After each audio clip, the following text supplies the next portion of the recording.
football.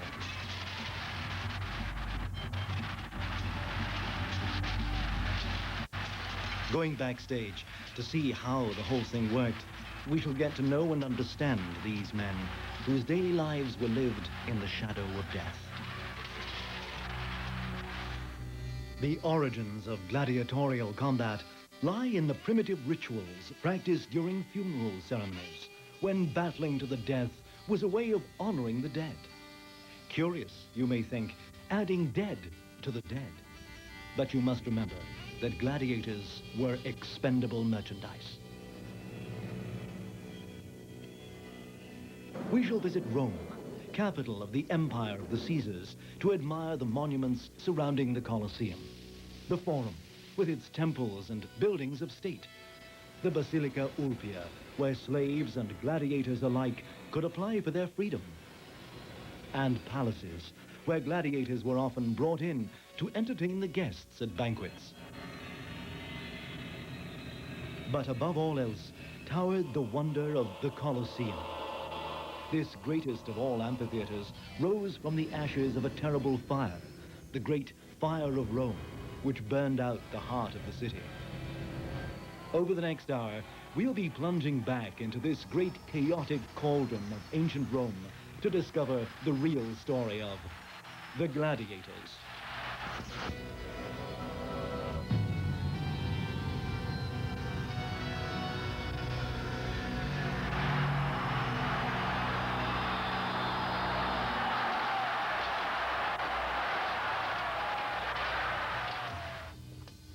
Experts, historians, and researchers will help bring the gladiators vividly back to life by describing their rigorous training, like modern athletes preparing for the Olympic Games.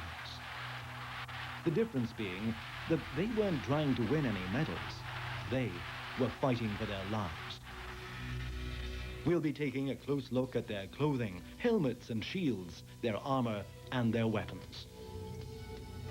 We'll be seeing what they ate and how their diet helped to keep them active and strong. We'll be visiting a bakery that makes the special loaves and pastries they enjoyed. We'll be making a fleeting acquaintance with the legendary Hercules, every gladiator's ideal, the prototype of strength and power they aspired to and tried to emulate. Hercules! We'll examine the reasons that some gladiators became superstars in their day, adored and sought after by their fans in life, and worshipped in death. Many women were prepared to sacrifice everything, their dignity and their reputations, for a moment alone with their idol. Children in Pompeii left their marks on the walls, telling us about their heroes, the gladiators.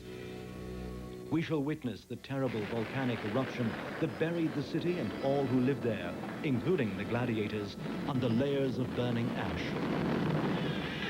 At first, we are shocked by the raw violence of gladiatorial combat. But can we honestly say that our basic instincts have changed? Are we any less thirsty for blood today than the ancient Romans were? Perhaps it's reassuring to see things we fear, like pain and death, happening to someone else. And no doubt, the ancient Romans felt the same.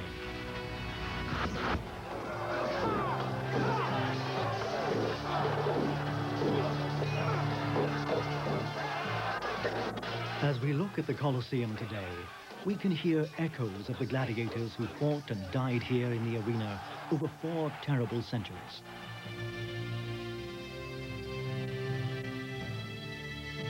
Today, the Colosseum is a peaceful ruin frequented by tourists, but it was once the setting for terrible scenes of slaughter.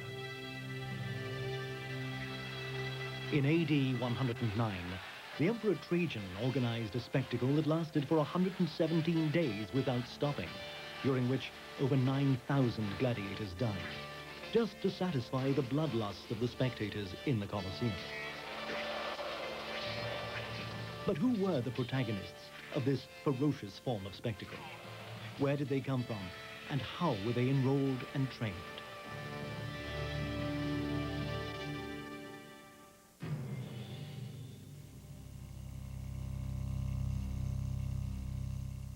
In the beginning, around the 4th century BC, gladiators fought to the death as part of the rites performed in honor of the dead at important funerals. It was the Etruscans, from the part of Italy now known as Tuscany, who began this custom so that their gods would grant the deceased a peaceful afterlife.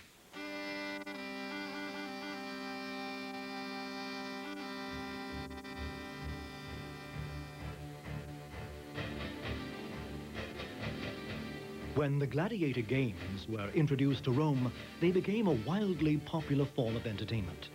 The blood sport, if we may call it that, of the Colosseum. The enormous success of this sort of presentation brought the participants into the forefront of the public consciousness, making the gladiators into national heroes, exalted figures capable of becoming rich as well as famous, as long as they were victorious and survived. This naturally only applied to those gladiators who were lucky enough to reach the pinnacle of their profession and get the chance to fight at the Colosseum. Every ambitious gladiator's goal. It meant the big time. Gladiators became so popular in Rome that even ordinary citizens aspired to be one, perhaps to get rid of their debts, or perhaps to become very, very popular with women, even at the risk of their lives.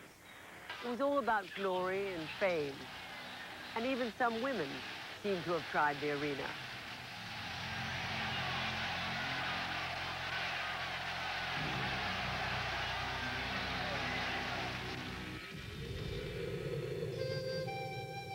We know very little about gladiators as human beings, because they were mostly slaves and no one cared about the lives of such lowly regarded people.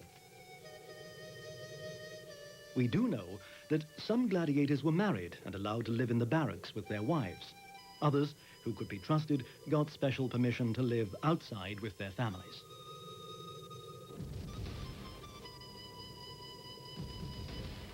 There were cases when gladiators were pressed into military service and used in particularly dangerous fighting, something we would describe today as suicide missions. They formed a protective unit for Caesar in the civil wars and fought in the army of Marcus Aurelius. These gladiators were so loyal to their leaders that they were called obsequentes, those who are faithful unto death.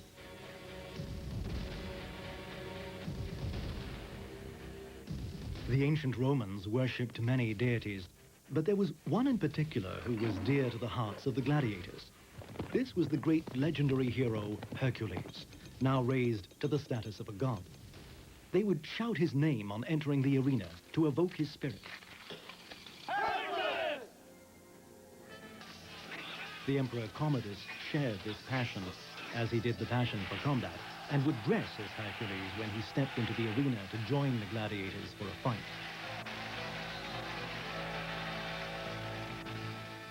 Part of the strict regimen that governed the lives of gladiators was their diet. This consisted of nutritious bodybuilding food with a base of miscellanea, a kind of gruel rich in calories, made from cereals and starch like wheat flour. This became popular with the general public in Rome and was frequently served in taverns.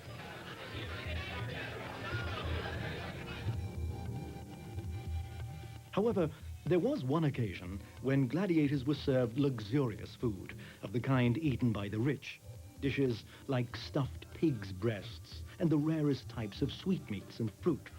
This was the cena libera, or free dinner, offered to a gladiator before a bloody encounter in the arena. Something along the lines of the condemned man's last supper.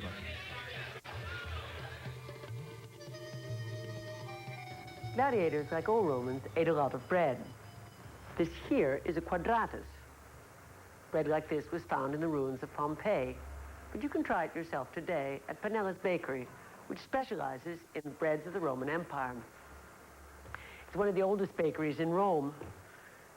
Here you have a nauticus, which is, we could translate it as ship's biscuit, and it's what soldiers and sailors carried with them as standard daily rations.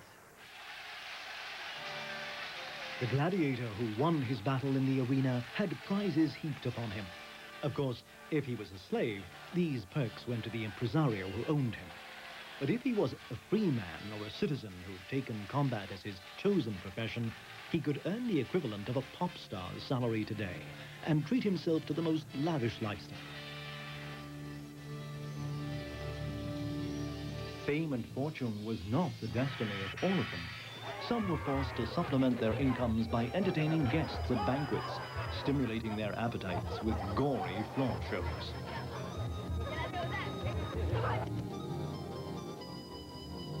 Leftovers were tossed under the tables to be scraped up and distributed to the poor when the festivities were over, as this mosaic illustrates.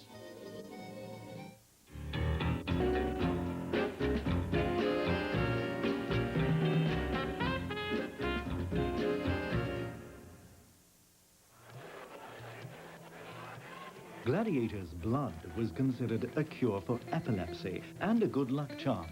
Vendors could be found hanging around the forum, eager to sell their wares to Roman brides.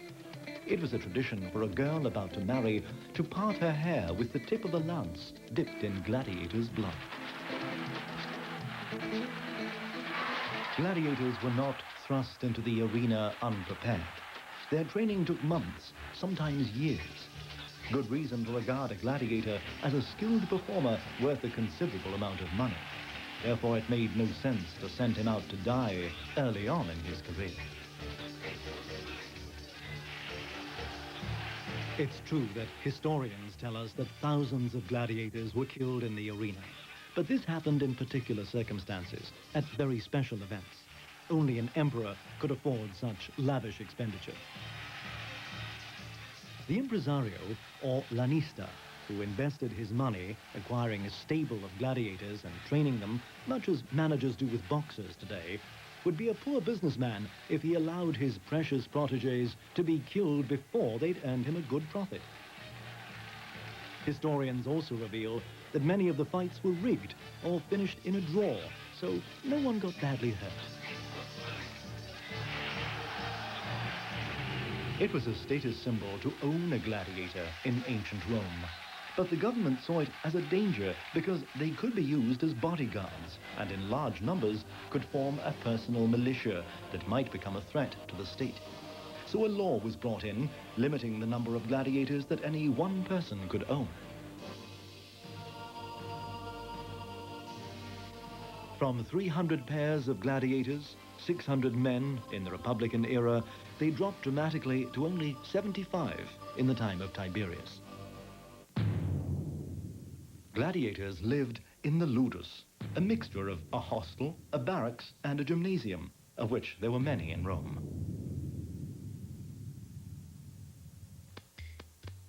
An example of this is the Ludus Magnus, which was situated right next to the Colosseum. The central part was composed of a workout area, much like an arena where the gladiators exercised and practiced. Around this were the rooms or cells where they slept. There may even have been dormitories for several men.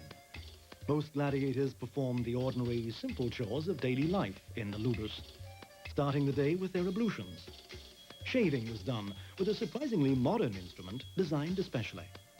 This razor was easy to hold and quick to remove the stubble that grew on their faces. But the life of a gladiator was not as easy as these glimpses of it might suggest.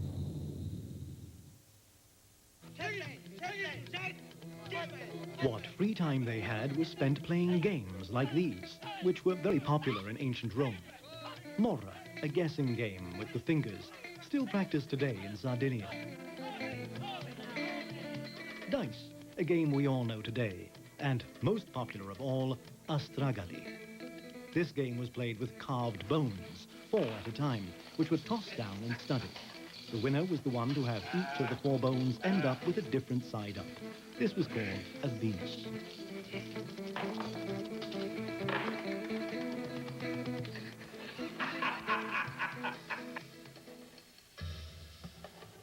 Each of these student gladiators dressed according to his place of birth, wearing the type of armor and using the weapons and fighting style of his nationality. We find the retiarius, with his net and trident, pitted against the secutor.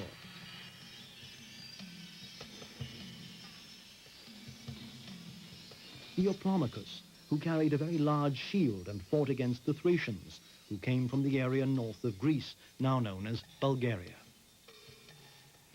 The provocator fought against another provocator. There were dozens of combinations, in fact, designed to stimulate the interest of the audience.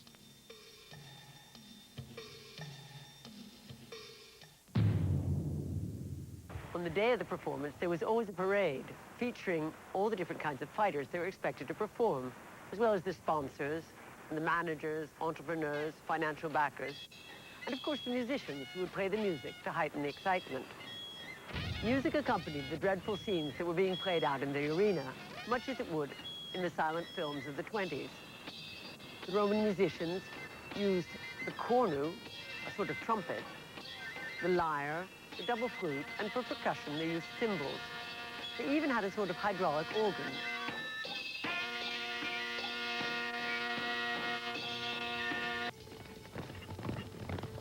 Gladiatorial combat was the climax of an entire program of entertainment and was usually preceded by a show put on by the equites, who fought on horseback. And before them, it was not uncommon for a kind of warm-up by comedians and clowns who fooled around to put the audience in a good mood. It must have been more or less like this performance, typical of the ancient Roman presentations seen in Northern Europe. The performance continued with many kinds of events like wrestling or boxing with the hands bound by strips of leather. The worst of these types of combat was the pancrazio, a form of hand-to-hand fighting with no holds barred, kicking and gouging, biting and scratching, all permitted. Here's an eyewitness account of such a bout described by a Roman spectator. His adversary took Aracchione in a powerful scissor grip. Aracchione managed to break one of his opponent's fingers before he was strangled to death. But his killer surrendered because of the pain in his finger. So it was the dead man who was crowned the victor. At last came the fanfare announcing the start of the real combat, which was accompanied by an orchestra. These musicians actually played in the arena with the gladiators, an experience that must have been seriously nerve-wracking for them.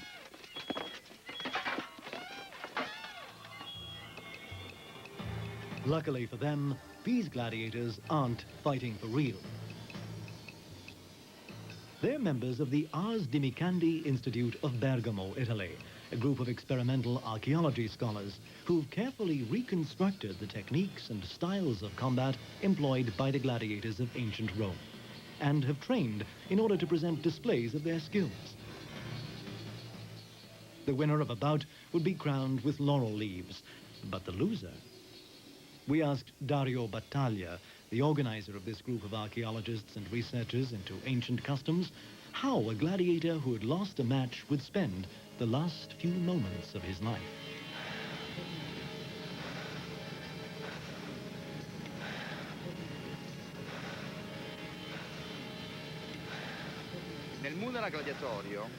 Unlike the combat of the ludus, which was purely sporting in character, the sacred rites were a fight to the death. A defeated gladiator could be pardoned or not. If he was pardoned and not wounded, he could walk from the arena. Otherwise, he was taken to the hospital to be treated. If he was not pardoned, the rules dictated that he must kill himself using his adversary's weapon. If he didn't die at once, another character intervened, the psychopompo, who finished him off with a blow that crushed his skull.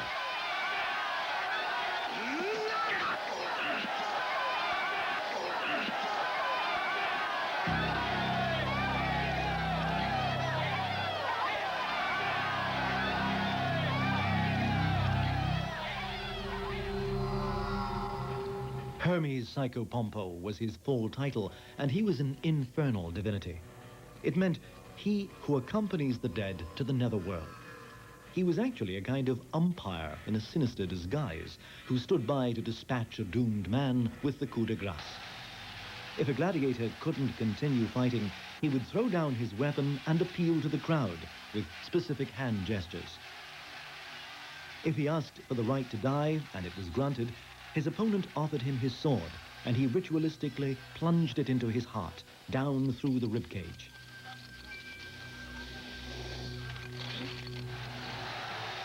If he was unable to do this, or tried and was unsuccessful, then the psychopompo finished him off, after which he was carried out of the arena by other gladiators.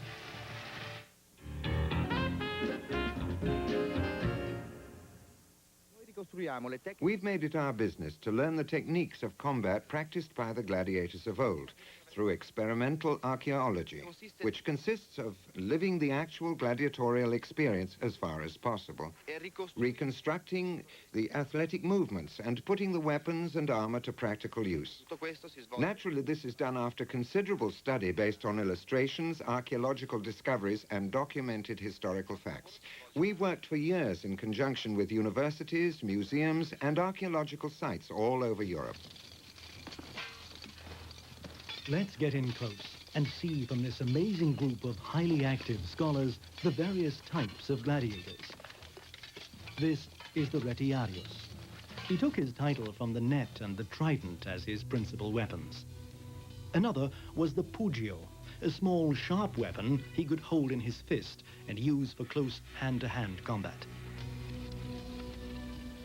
Apart from a leather cuff worn around his fighting forearm and a band across his shoulder for protection, the retiarius fought practically naked.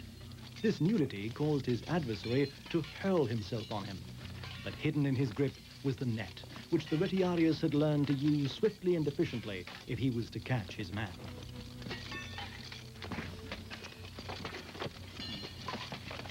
The adversary of the retiarius was the secutor, who carried a large shield and a sharp dagger as a weapon. Like his opponent, he wore arm protection, but of metal to withstand the force of the trident.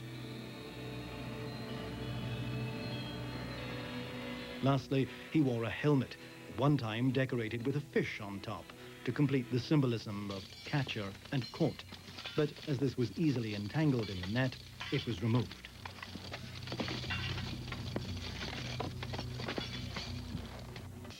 Of course, training was not carried out with dangerous, sharp metal weapons, but simple, blunt wooden swords, like this wooden weapon called a rudis, which was used for tournaments in the amphitheaters, tournaments of a sporting nature.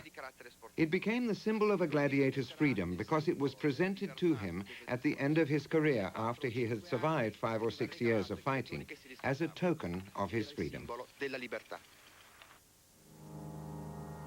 Freedom that was gained at the Basilica Ulpia in the midst of the Trajan Forum, the largest in Rome. This was where application was made and granted, if all went well, for a slave to change his status, for a price or a good deed.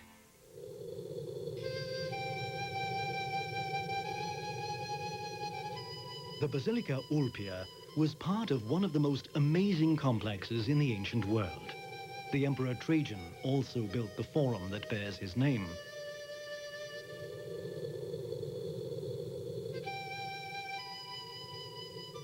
This was the largest forum in the capital and was dominated by a huge construction, a permanent market, the first shopping center in history, where all kinds of merchandise, everything from food to jewelry and clothing, could be found, imports from all over the empire.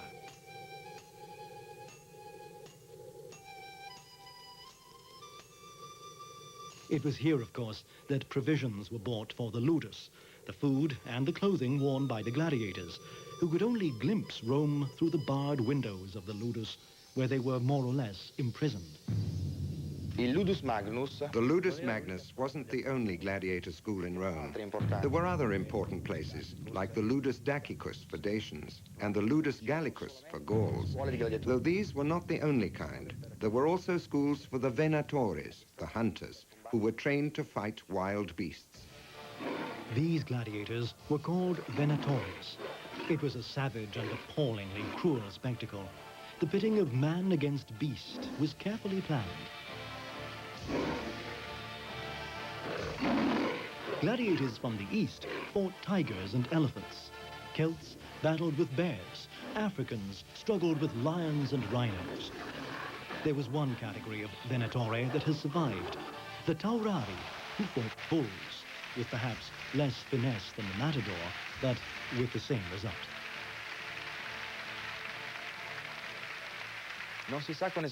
No one knows for sure where all the animals were kept. Perhaps in the bowels of the Colosseum, perhaps in cages at the Ludus Venatores. But during the reign of Augustus, 3,500 were brought to Rome, including tigers, lions, seals, and many other ferocious animals. In Trajan's time, the number reached 11,000 and included camels, bison, stags, elephants, and rhinos, as well as the by now familiar lions and tigers. Alexander Severus kept a cage full of chickens ready to throw into the arena whenever he felt like causing a distraction. Rare and exotic animals, like giraffes, antelopes, and heron, were also supplied to the wilder beasts to kill and devour before the public, who would make bets on how fast the weaker creatures would be overcome, how quickly a lion could rid the arena of every chicken. The Venationes were truly a bloodbath. When Titus inaugurated the Colosseum, 5,000 animals were killed in one day. Trajan exterminated 4,000 in 2 performances. All this slaughter resulted in an ecological disaster. By the 4th century AD, the rhinoceros and the hippopotamus were extinct in Nubia. The lion had disappeared from Mesopotamia, and there were no more lions or elephants left in North Africa. By the late imperial era, the cruelty and discomfort of life in the arena was compensated for by the trappings of fame, fortune, and adulation. Gladiators were idolized by hordes of female fans who were excited by the idea of violence. There is much evidence to prove that women were often allowed to meet their heroes behind the scenes. Some left their families to follow the fortunes of a gladiator lover around the empire as he toured the provincial arenas. There was one famous gladiator whose name has lived on and come down to us. He was Princeps, a Samnite who belonged to Nero's stable of stars. He was trained at the notorious gladiatorial school in Capua and proved to be a fearless and skillful devil in the arena. We know that he fought and survived 12 fights to the death. After that, little is known of his fate, except that after his 12th victory, he was presented with the rudis, the wooden sword that the gladiators use in training, that symbolized his retirement from fighting, granting him the freedom he'd earned so bravely before the crowds.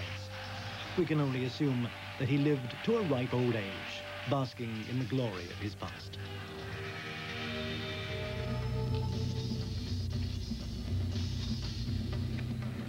Even in Pompeii, 200-odd kilometers south of Rome, gladiators were the objects of veneration and had hordes of fans. Crowds of women would gather to greet them ecstatically when they arrived at the arena.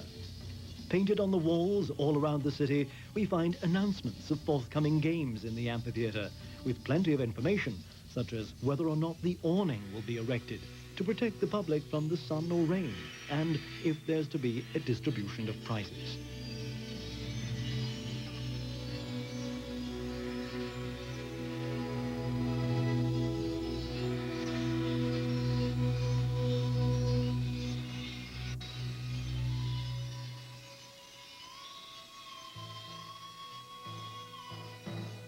In taverns, such as this, run by a lady called Asilina, the subject of conversation was usually the gladiators in vogue at the time.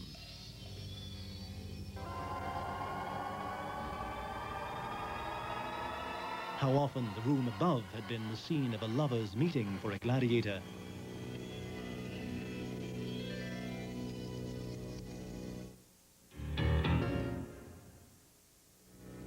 The amphitheater in Pompeii was the most important in the Roman world, the first to be built of stone before the construction of the Colosseum.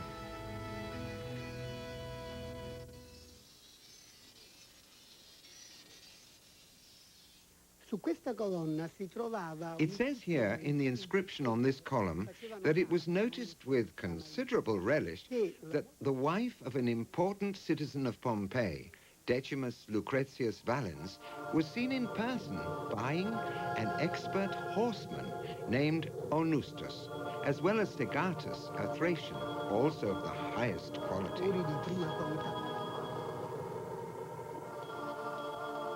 Evidently, the desire to take home a handsome gladiator, or two, was so strong that she was prepared to risk being the subject of vicious gossip in Pompeian society.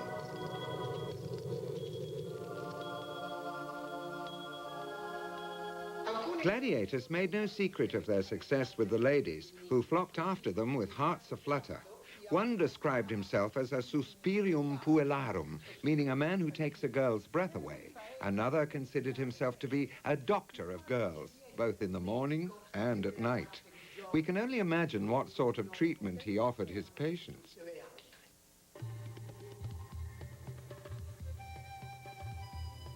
Children filled the streets with their graffiti, drawing pictures of their heroes and idols, the gladiators, in their various garments, leaving us the most valuable information about their dress code. And there are even the scribblings of the gladiators themselves, in and around their barracks in the Via Nola. Many are amusing, like the one which ironically describes Assicius, a gladiator who had a fish emblem on his helmet, caught in the net of a retiarius.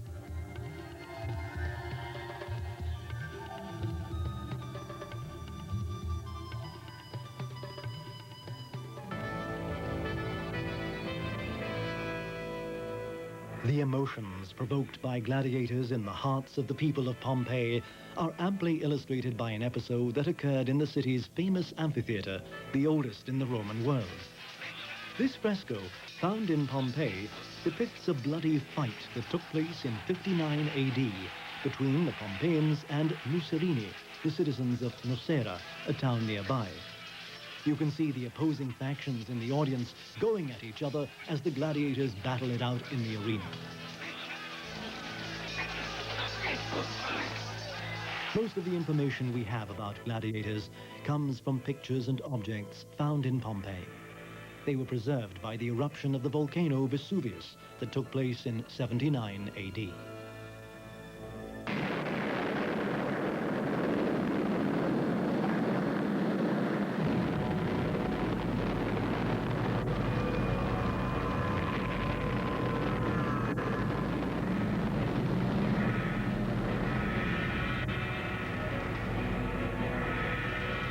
The eruption was apocalyptic. Layers of volcanic magma and debris effectively wiped out the entire city. Pompeii lay intact beneath this crust for almost 2,000 years. Now, here it is, exactly as it was when the gladiators made their way to the amphitheater to do battle.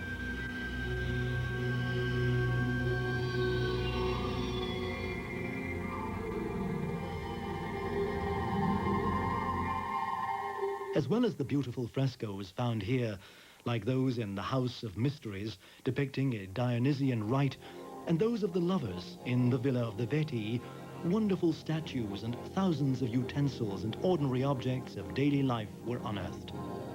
Even these gladiators' helmets were found, the only ones that exist today in decent condition. This was the helmet of an Aplomachus, and this belonged to a secutor. They were worn in parades and must have been very effective.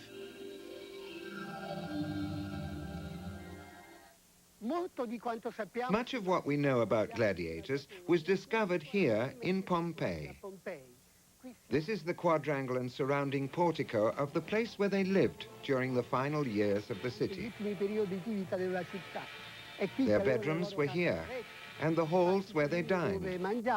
And it was here that they trained for mortal combat.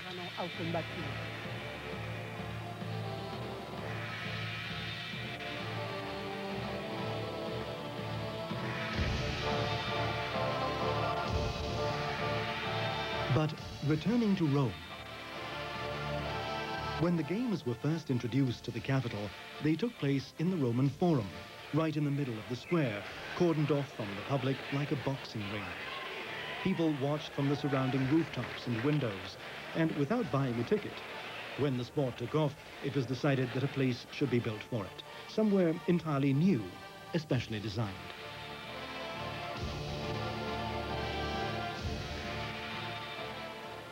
In the time of Julius Caesar, 53 or 52 BC, one of the candidates for the plebeian magistrature decided to court the voting public by organizing an ever more spectacular kind of game.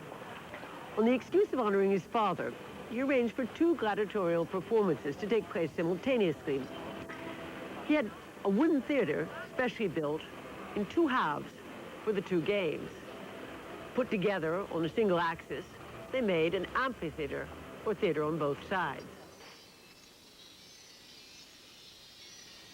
This is Bernini's great Fountain of the Rivers in Piazza Navona.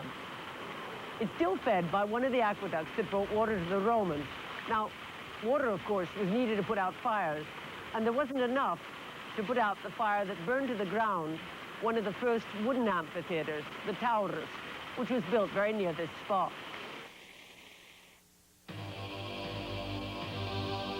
These coins represent the Flavian amphitheater, known to all as the Colosseum, possibly the most famous ancient monument in the world.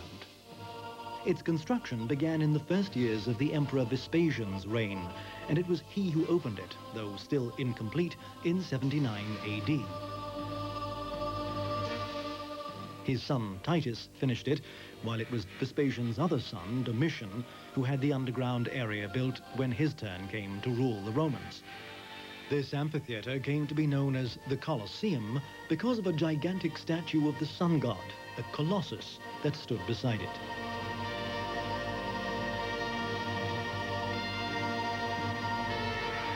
The height of the outer wall was 50 meters, and over 100,000 blocks of travertine marble were used in its construction, all of it brought from quarries in the hills 50 kilometers away, for which a special road was built.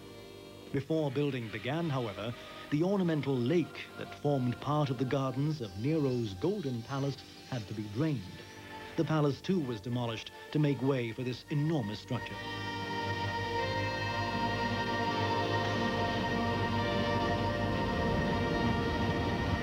Entrance was free, but to avoid confusion, each spectator held a pass with the number of the entrance he had to use on it. A perfectly designed network of galleries and staircases led up into the various seating areas of the amphitheater.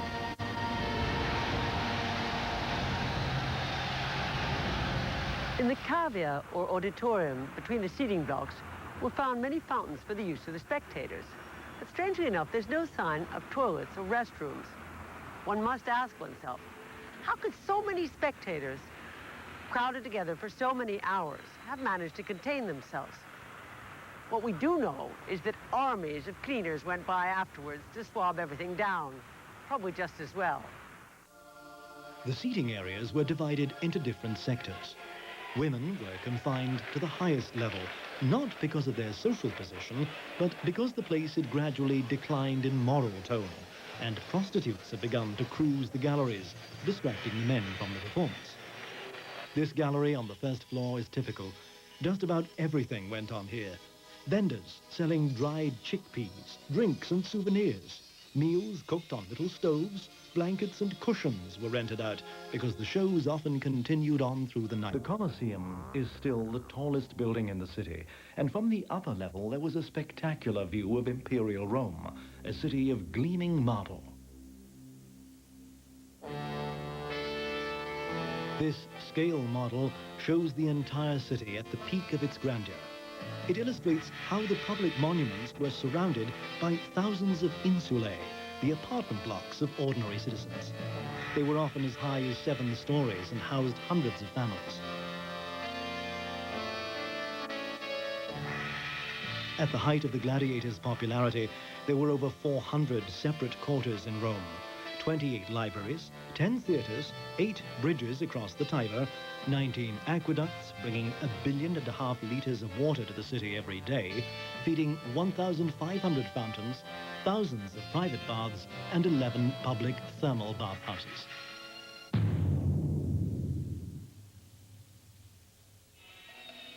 Now it's time to see the amazing Rome of the Caesars, as the gladiators would have known it.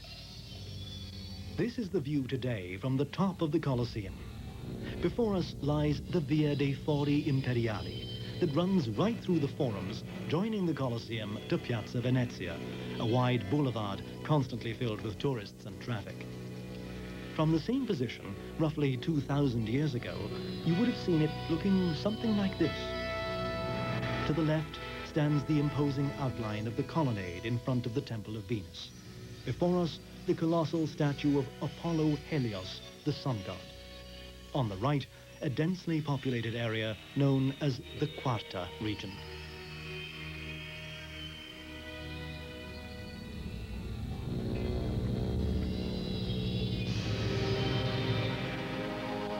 The most frequented areas of the city were the imperial forums, those huge piazzas where just about everything of importance in the city happened, and where millions of people of all races mingled in the kind of multicultural society formed by an empire that covered most of the known world.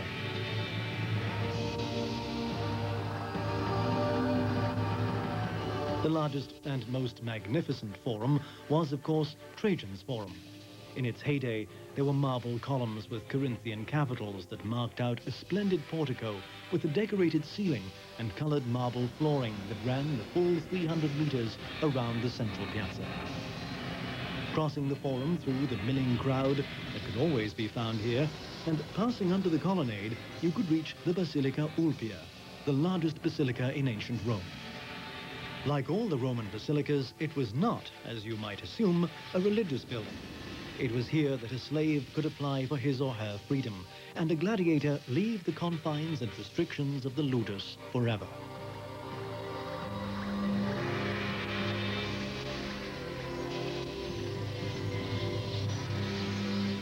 Caesar's Forum was one of the oldest. It was here that many gladiatorial encounters took place before the Colosseum was built. The enthusiastic crowds watched from the surrounding galleries and rooftops.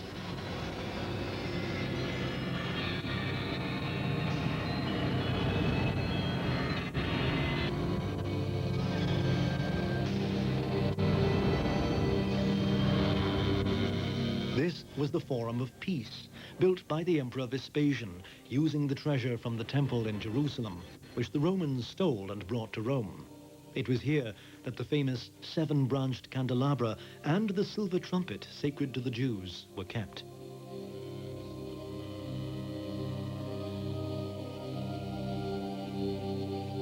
And lastly, here's a typical Roman villa, one of the many throughout the city of Rome.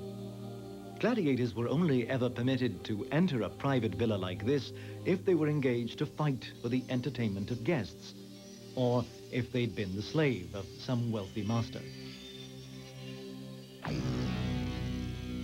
Rome was a powerful magnet for the people of the world, who were drawn to it from all over the empire, which extended up to Britain, across Europe, and down into Africa and Asia, from Spain to the steppes of Russia.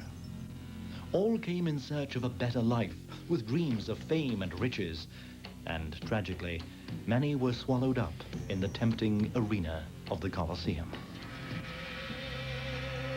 Here we are inside the Colosseum once again. The stands held up to 70,000 spectators. The best seats were those around the Emperor's box. Circling the arena was a safety net to keep ferocious beasts from attacking the audience. This was held in place by hundreds of elephant tusks taken from animals slain in the spectacles.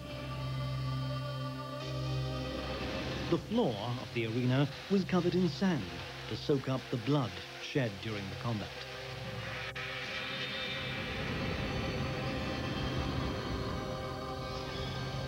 Under the floor of the arena was a labyrinth of passageways and rooms where gladiators and animals awaited their turn to fight for their lives with bated breath.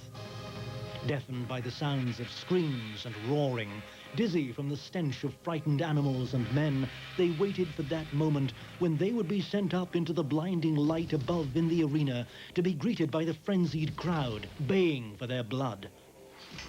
One of the many tunnels led directly to the Ludus Magnus, the gladiators' barracks nearby. Adrenaline pumping through their veins, the gladiators marched through the underground passages to meet their fate. They were taught how to die heroically and in the most effective way to give the audience the biggest thrill. enabling them to unleash their emotions with the final death cry. To both the public and the gladiators, death meant little, inspiring no feelings of guilt or remorse. It was a normal part of life, and a gladiator's death was merely the ending of a scene that had to be played out according to the rules. If we really want to understand the connection between the sophisticated Roman world and the violent arena of the gladiators, we must make a mental effort to overcome our natural squeamishness and adopt the cultural attitudes of the Romans. The lives of those fighting in the arena were not in the hands of the audience. Only certain magistrates and the emperor himself could decide the fate of a wounded gladiator. The crowds, however, could express their opinion by shouting "Mite," which meant "spare him," accompanied by the appropriate hand gestures. If the verdict was negative, they yelled "Jugula," meaning "kill him," in which case the gladiator would offer his throat to be cut. Chironomy, the science or art of finger signs, contains many symbolic gestures, but the two most important ones were these, the one asking for mercy and the other asking for death. The thumb represented the gladius, or short sword, so the gladiator requesting death made this gesture. The same gesture was used by the one granting him death. If the gladiator asked for life, he folded his thumb into the palm of his hand, making a fist like this. A wounded gladiator who required medical attention was taken to the saniarium. The saniarium was a kind of hospital where wounded gladiators were taken to be treated. The spoliarium was a kind of mortuary where dead gladiators were taken and stripped of their armor. The armamentaria was the armory where their weapons and equipment were repaired. Then there was the summum coragium, a warehouse or scene dock where the complicated machinery and elaborate sets used in the amphitheater were built and stored. The arena could be transformed into a forest with a castle, a jungle, or a snowy wasteland. Normally the shows went on from dawn to sunset, but sometimes on into the night, illuminated by flickering torchlight. The bloodiest of the spectacles was the sportule, invented by Emperor Claudius, which consisted of hundreds of gladiators herded into the arena together with the purpose of killing each other as quickly as possible. It's known that some impresarios, in order to try to create something new, instituted the awful combat between two men with closed helmets that had no openings to see through, so that they were forced to hack away at each other blindly until one struck the other down. There are countless descriptions of what went on in the Colosseum, but it only gives a pale idea of what it must have been like, both to watch and to participate.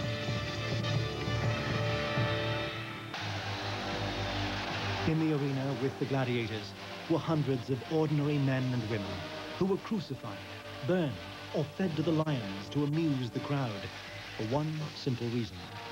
They belonged to a new religious sect that the emperors perceived as a danger to the Roman way of life. They were Christians.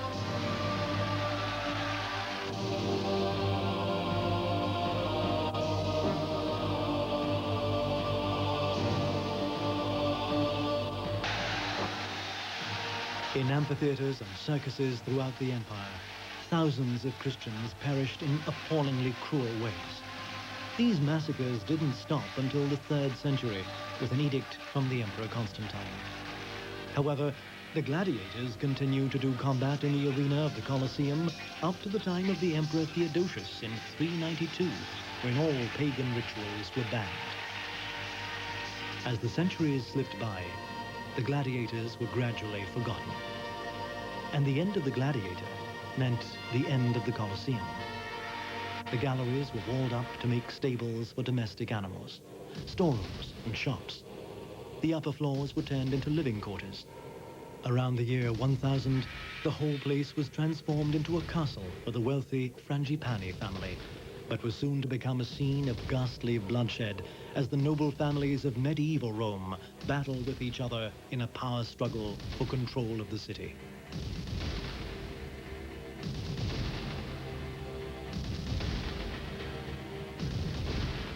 Today we can reconstruct the combat techniques, the armor and weapons used by the ancient gladiators. But it's hard to imagine what went on in the mind of a man forced to save himself twice. First, by surviving a fight to the death with his opponent, and second, having to survive the judgment of the crowd.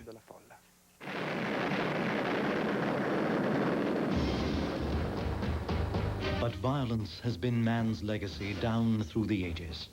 Perhaps never more so than in recent times. In the last few years, war, death, blood and disaster have become the standard fare on television. Now it seems there's no need for the Colosseum to repel and attract us with its vicarious thrills. We have it right here in our living rooms. But rest assured, if the Colosseum were to open its gates again for our entertainment and announce that the deadly games were back, ticket sales would boom and there would be standing room only to see the magnificent Gladiators.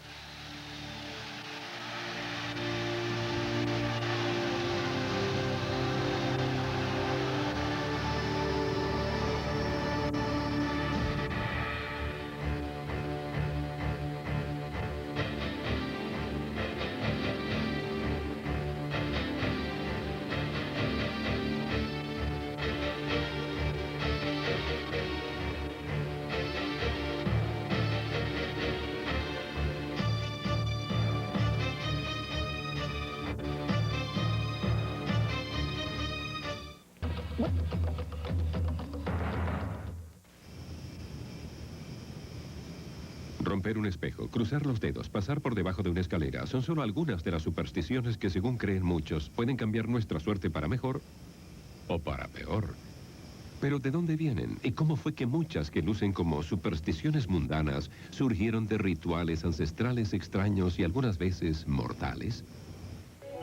Todo el mundo cree fácilmente en cualquier cosa que le produzca temor o deseo. Jean de La Fontaine. Se dice que bautizar un barco con champán trae buena fortuna a la embarcación y a todos quienes navegan en él. Una superstición bastante inocente, o al menos así lo parece. Extrañamente, esta celebración a la orilla del mar tiene sus raíces en un ritual primitivo y funesto que pedía que un joven varón fuese aplastado contra uno de los lados de un nuevo navío como un sacrificio de sangre a los dioses del mar. Afortunadamente, esta práctica bárbara eventualmente dio paso a la inocua tradición que se lleva a cabo hoy en día. El diccionario describe la superstición como cualquier creencia o actitud que es inconsciente con las leyes conocidas de la ciencia o con aquellas cosas consideradas como verdaderas y racionales. En la era de la información de hoy en día, es sorprendente cuántas personas racionales